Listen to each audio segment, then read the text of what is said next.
안녕하세요. 반갑습니다. 오늘은 여러분들이 이 영상에서 내 얘기를 듣고 댓글을 좀 달아주시면 해서 영상을 찍어 봅니다. 어, 댓글을 다는 이유는 앞으로 조정이 들어올 건데 언젠지는 모르겠지만은 뭐 곧 들어오지 않을까 싶습니다. 뭐 빠르면은 한두 달 후에, 뭐 늦어도 1년, 2년 후에 안에 들어오지 않을까 뭐 생각을 하는데, 대략적으로 보면은 어 임박했다는 느낌이 듭니다. 임박했다는 말은 1년이 안 남았을 것 같아, 뭐 6개월, 3개월 정도 남았을 수도 있다, 뭐 이런 느낌입니다. 뭐 그런 근거가 되는 게 뭐냐면은, 뭐 전문가들이 뭐 대공황에 필적할 만한 뭐 그런 폭락이 있을 거다 이런 부분도 있고, 세계적인 트레이더, 워런 버핏 있죠. 워런 버핏이 많이 팔았습니다. 현금을 역사상 가장 많이 확보하고 있다. 뭐 내가 들리는 기억으로는 뭐 우리나라 돈으로 대략 뭐 한 400조 정도 확보하고 있다, 뭐 이런 얘기입니다. 부자들은 특히 이제 워런 버핏 같은 경우는 자기 나라 주식을 갖다가 제일 꼭대기에 팔지 않습니다. 왜냐하면은 부자가 제일 꼭대기에 팔면은 욕먹습니다. 그 비난을 감당할 수 없을 만큼 비난을 받게 되거든요. 그래서 그 다음에 산 사람들이 수익을 보고 할 정도 선에서 항상 팝니다. 그걸 갖다가 어떻게 하느냐, 뭐 이것저것 이유를 갖다 붙이겠지만은, 이 세상에는 어떤 보이지 않는 힘이 있을 수도 있습니다. 그런 큰 세력이 있는데 워런 버핏보다 더 큰 세력이 있을 수도 있습니다. 뭐 그런 세력이 언지를 주는 건지 어떤지 모르지만은, 몇십 년을 두고 보면은 워런 버핏이 팔면은 그게 거의 꼭대기쯤이다. 인간으로 따진다면은, 인간의 키로 따진다면은 대략 워런 버핏이 파는 거는 가슴부터 어깨 사이에 거의 다 판다. 자기 팔 만큼. 살 때는 허리에서 무릎 사이에 거의 다 산다. 요렇게 나는 생각합니다. 내가 워런 버핏에 대해서 정확하게 알고 있는지 모르겠는데, 내가 예전에 한 10년 전에 워런 버핏에 대해서 책을 여러 권 읽어보고, 뭐 직접 쓴 책은 없지요. 남들이 다 쓴 거니까. 그리고 주식을 사고 나면 항상 데이터가 남지 않습니까? 공개를 해야 되니까. 왜냐면은 우리나라 같은 경우 그 5%율이 있었죠. 지금 어찌 됐는지 모르겠는데, 5% 이상 한 회사 지분을 보유하면은 공개를 해야 됩니다. 공시를 해야 됩니다. 시간이 얼마간 지난 다음에. 그래서 그런 공시를 통해서 확인을 할 수가 있었죠. 그게 보면은 무릎쯤에 거의 다 샀더라. 그리고 워런 버핏이 사고 나서 더 빠지더라. 그리고 6개월에서 늦어도 1년 안에 자기가 샀던 금액만큼은 올라오더라. 그러니까 처음 샀을 때는 손실이 나는데 그 다음에는 본전이 되고 그 다음에는 수익이 나더라. 이 기간이 손실 나서 본전까지 갈 때 통상적으로 6개월에서 1년 걸리더라. 그럼 팔 때도 비슷하다 볼 수 있겠죠. 지금 워런 버핏이 팔고 나서 올라간 주식들이 많다고 조롱을 하는 뭐 그런 글들이 나오고 있다고 들었습니다. 뭐 인터넷에 떠돌아다니니까. 그걸 보면은, 워런 버핏을 조롱하면은, 워런 버핏이 좀 전에 말씀드렸다시피 어깨쯤에서 팔았으면은 언제 한 입이나 코나 눈쯤 올라왔지 않았을까, 뭐 이런 생각을 합니다. 그래서 조금 있으면 꼭대기인데 거기 시기적으로 언제쯤 될까, 이게 조금 궁금한 거죠. 그리고 꼭대기를 치고 나면은 조정을 받게 될 건데, 그 조정이 뭐 우리는 대세 하락이라 그러고 폭락이라 그러는데, 전 세계의 산업 구조로 볼 때 아직은 더 효율성을 높일 수 있는 여지가 많이 남아 있습니다. 그래서 주가는 아직도 우상향을 할 것이다. 물론 몇 년 동안 하락을 해가지고 시장이 박살이 나더라도 그렇게 할 것이다. 이래 생각을 합니다. 그러면은 우리가 과거를 한번 되돌려 보겠습니다. 이거는 나스닥 종합입니다. 미국 나스닥. 최근부터 들여다보면은 최근에 요만큼 올라왔지요. 여기가 바이러스 사태입니다. 바이러스 사태 때 여기서 뭐 16,200에서 저점이 만으로 떨어졌습니다. 1088인데 그러면 대략적으로 40% 내려왔지요. 그리고 고점을 뚫고 더 올라가고 있습니다. 여기가 끝은 아니고 좀 더 갈 것 같습니다. 더 갈 것 같고, 그 전에 한번 빠진 게 요때 리먼 사태 때 꼭대기가 2800, 이 저점이 1295, 뭐 그러니까 대략 이때 한 55% 정도 빠진 걸로 내 기억을 하고 있습니다. 그보다 좀 더 크게 빠진 게 뭐냐면은 우리 그 2000년 닷컴 버블 때 요 꼭대기를 2000년 3월 쳤지요. 요때 5130이었습니다. 5132. 그러면은 이 저점을 찍을 때 얼마였는가? 이 저점이 뭐 종가 말고 저점이 얼마냐면 1108입니다. 5000에서 1108 갔다 하면 대략 계산하면은 80% 떨어진 거죠. 그래서 나스닥은 거품이 붕괴될 때 80% 하락했다. 몇 년 동안 2000년 초부터 해서 1년, 2년, 약 2년 반 동안 하락한 게 가장 크게 하락한 거죠. 대략 80%의 2년 반. 그러면은 지금 나스닥도 이 정도 하락은 할 가능성이 있다고 봐야 되죠. 80% 하락한다. 그러면은 지금 나스닥 종합이 18,690, 뭐 좀 더 가겠죠. 꼭대기가. 그러면 대략 2만 잡고 80% 하락하면은 4천 간다는 얘기죠. 4천, 5천 갈 수가 있다. 그러면은 이 자체가 한 15,000 빠진다는 얘기입니다. 15,000 빠질 수도 있다. 아니면은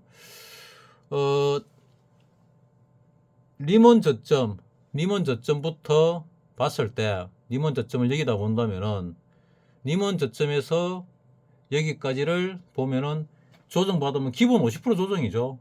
50% 조정이면 기본적으로 만은 옵니다. 이 꼭대기라 치고, 그러니까 뭐 최소한 9,000포인트는 빠진다는 얘기죠. 9,000포인트는 빠진다. 근데 보다시피 그래프의 기울기가 상당히 가파르지 않습니까? 요래 되면은 좀 깊은 조정이 들어오죠. 깊은 조정이라고 하면은 뭐 50% 이상 0.618 조정입니다. 0.618 조정이 들어오면은 여기선 7,800, 10,000포인트 빠진다는 얘기입니다. 근데 깊은 조정이 들어올 때 요만큼만 빠지냐? 더 빠지죠. 그래서 기본 조정만 들어온다 하더라도 거의 10,000포인트 가까이 빠진다. 10,000포인트 빠지면은 시장이 난리가 납니다. 미국 시장이 5,000포인트가 50%가 빠질 때 우리나라는 얼마나 빠질 것이냐. 그 다음에 이건 나스닥이고, 그 다음에 다우를 한번 볼게요. 다우를 보면은 다우가 제일 많이 빠진 게 리먼 사태 때입니다. 리먼 사태 때 14,000 뭐 얼마에서 여기 6,000 얼마로 떨어졌습니다. 6,470이네요. 요 2008년 리먼 사태 때 다우가 6,000 갔다는 사실을 갖다가 6,400, 6,500이 깨지고 6,470, 6,500이 깨졌다는 사실 자체를 갖다가 기억하는 사람이 거의 없습니다. 증권회사에 수십 년 근무하고 있는 사람도 이 기억 자체를 소실했더라고요. 이 기억을. 내가 요 기간이 지나 한 10년 있다가 이 얘기를 꺼냈는데 기억을 못 하더라고요. 그런 적이 없다. 말도 안 되는 소리다. 그래서 난 또 확인을 해봤지요. 증거가 남아있는데 말이 안 되기는. 자, 그러면은 이 니먼 사태가 뭐 대략 한 15년 전에 있었습니다. 다오도 보시다시피 거의 꼭대기점에 온 것 같이요. 일봉으로 보면 좀 더 갈 것 같은데 거의 꼭대기점에 왔습니다. 그래서 다오 같은 경우도 조정을 받겠구나. 니먼 사태 기준으로 보면은 기본 조정이 50%면은 24,000가죠. 대략 한 2만 깨집니다. 기본 2만 깨지고 좀 더 깨지면은 15,000 간다 이러면은 한 3만 깨질 수 있습니다. 3만 포인트. 기본 2만 포인트에 3만 포인트 깨질 때 미국 상장 기업들이 부도가 안 날까? 꽤나 많은 부도가 나지 않을까 생각이 듭니다. 내 개인적으로는. 그때 살아남을 종목들. 그리고 우리나라에서 가장 많이 하락한 적이 IMF였죠. IMF였는데 지금 뭐 우리나라 전문가들이 IMF 요 때인데 차트 여기는 안 나오네요. 여기는 요 앞에 게 안 나오는데 이 꼭대기가 얼마인가 하면은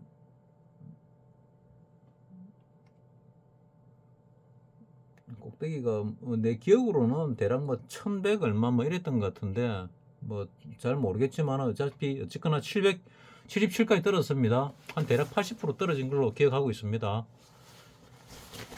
80% 정도, 80% 가까이 떨어졌다 뭐 이렇게 기억을 합니다. 그 다음에 크게 떨어진 게 뭐냐, 요 바이러스 사태 전에 요 떨어졌을 때 꽤 떨어졌지요. 꽤 떨어졌는데도 불구하고 50%가 안 떨어졌습니다. 요거보다 좀 더 많이 떨어진 게 우리 니먼 사태 때, 우리 니먼 사태 때도 2085에서 뭐 977인가 890인가 뭐 900 깨졌지요. 그래서 요때도 우리나라 50% 이상 떨어졌다. 한 미국처럼 한 55% 정도 떨어졌다. 근데 이게 굉장히 선방했습니다. 이때 전 세계적으로 볼 때. 왜 선방했냐? 이명박이가 대통령 할 때였는데 이명박이가 그 사업을 하다 보니까 굉장히 숙일 때 잘 숙이겠지요. 그래서 미국에 찰싹 달라붙어 가지고 어쨌거나 선방을 했습니다. 선방인 게 요 정도거든요. 그러면 이제 여기서 우리 꼭대기가 뭐 이걸로 보는 게 맞는데 여기서부터 여기를 꼭대기라 보든지 아니면 좀 더 올라가든지 모르겠지만은 조정을 받고 떨어질 때 얼마나 떨어질 거냐 하는 부분인데 전에 내가 이거 이상 떨어질 가능성은 없다고 했는데 글쎄요, 진짜 없을까? 다시 생각해 보면은 요때를 저점으로 본다든지 이때를 저점으로 보면은 더 떨어질 수도 있겠다. 미국이 50% 깨지면은 꼭대기 대비, 자 우리가 꼭대기를 일로 봐야 될지 여기로 봐야 될지 모르겠지만은 대략 3,000에서 1,500은 올 거다. 그러면 1차적으로는 이 저점을 깰 시도를 할 것이고, 그 다음 이걸 깨고 나면은 이거 깰 시도를 할 것이다. 이거 깨질 가능성도 꽤나 있다 봅니다. 일단은 그 다음에는 이거 깰 시도를 하겠지요. 897, 800, 뭐 97인가 900선을 깰 시도를 할 겁니다. 미국처럼 요거를 안 깨고 반등이 들어올 건지 아니면 이것까지 깰런지는 뭐 사실 잘 모르겠습니다. 그거는. 근데 우리나라가 한번 세게 가려면은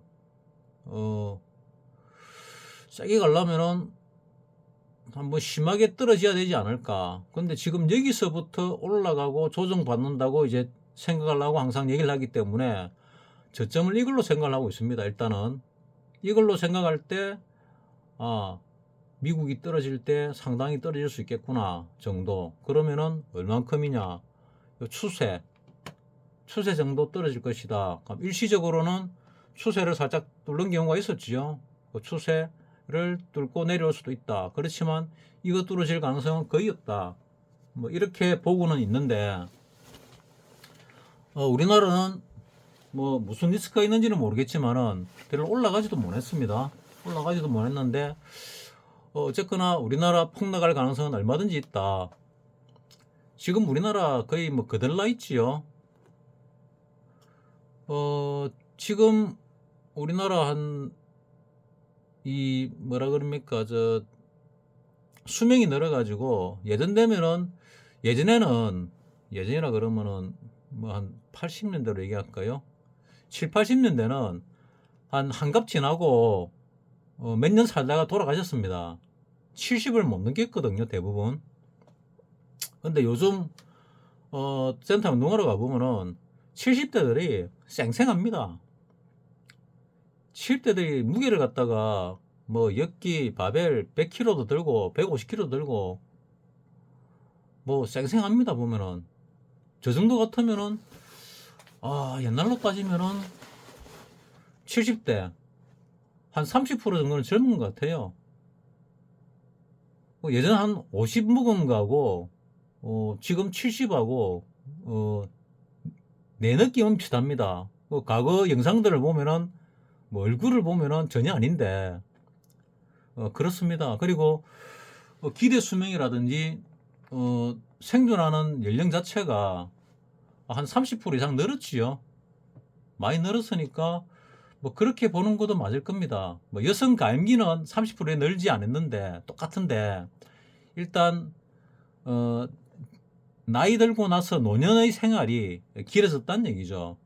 노년의 생활이 길어지면서 돈을 갖다가 거기에 쏟아붓는 금액이 커졌다. 뭐 이렇게 이제 경제적으로 볼 수가 있는데, 일단 조정이 올 가능성이 많다. 조정이 오게 되면은 과연 뭐 미국 주식까지는 모르겠고 우리나라 주식은 얼마나 빠질 것이며, 많이 빠진다 말씀드렸습니다. 그 종목 중에서 빠지더라도 우리나라 종목 90%가 예를 들어서 상장 폐지가 된다 하더라도, 또는 부도가 난다 하더라도 살아남는 10%가 어떤 종목이 될지 여러분들 한번 뭐 한두 개 정도는 주식을 오래 하셨으니까 다들 알고 계시잖아요. 한두 개 정도 한번 써주시면 좋겠습니다. 업종, 종목, 뭐 종목 정도 써주시면 좋겠죠. 업종 써주시도 좋고.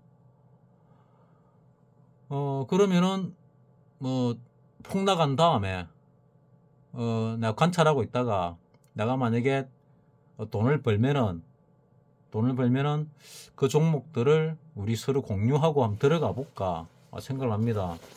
왜냐하면 그렇게 떨어졌다가 다시 올라가는 종목이 뭐 한 절반, 30%의 절반이 있고, 다시 올라가지 못하는 종목들도 우리 IMF 때 보니까 절반이 나오더라고요. 그래서 이 지금 트렌드와 지금 21세기 2024년, 2030년을 바라보는 트렌드와 일치하는 트렌드가 시장 때문에 가치 하락을 했을 때 다시 올라올 수 있다. 근데 그 중에 이래 떨어지더라도 뭐 떨어지는 이유는 뭔지는 모릅니다.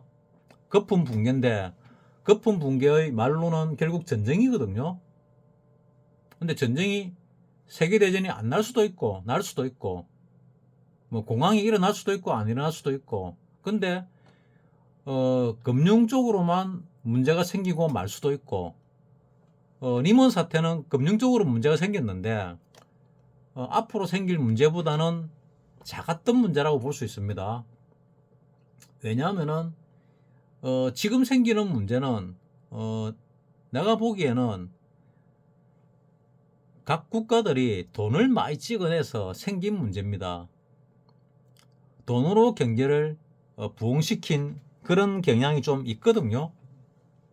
돈을 많이 풀어가지고 인플레이션을 발생시켜서 이까지 왔는데, 이제 돈을 찍어내고 금리를 낮춰가지고 경제를 갖다가 팽창시킨, 성장시킨 이 한계까지 왔다고 이제 느껴집니다. 그래서 이 버블이 터집니다.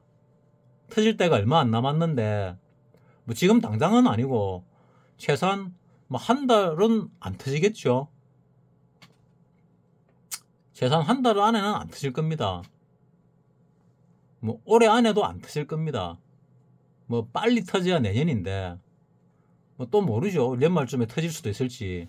일단 요 앞에 이런 하락들이 있었지요. 뭐 왜 하락했는지 모르겠는데 뭐 엔캐리 때문일 가능성이 제일 큰데 이런 하락이 올해 안에 한 번 정도 나올 수도 있지 않을까 뭐 그런 생각은 합니다. 근데 뭐 이 정도 하락을 가지고 대폭락이다 뭐 보기는 어렵죠. 이 하락도 크지만은 이거만큼 큰 하락들이 이때 있었지요. 이때도 있고 이때도 있습니다. 주가가 지금보다도 낮은데도 불구하고 길이가 더 기니까 더 큰 하락이 있지요. 그러니까 이거는 그래 큰 하락이 아닌데 더 불구하고 그런데도 불구하고 충격이 어마어마했습니다. 사실. 근데 이거하고는 비교가 안 되는 큰 하락이 나올 것이다. 그러면 우리는 이게 우리나라 역사상 꼭대기는 아닌 게 분명합니다. 왜냐하면은 산업 구조가 바뀌고 산업 효율이 높아지면은 요거보다 높이 올라갈 가능성이 우리나라 얼마든지 있거든요. 근데 조정은 한번 들어올 것이다. 그 조정 때는 상당히 많은 살아남아 있는 하수들, 중수들 다 죽을 것이다. 99% 죽을 것이다.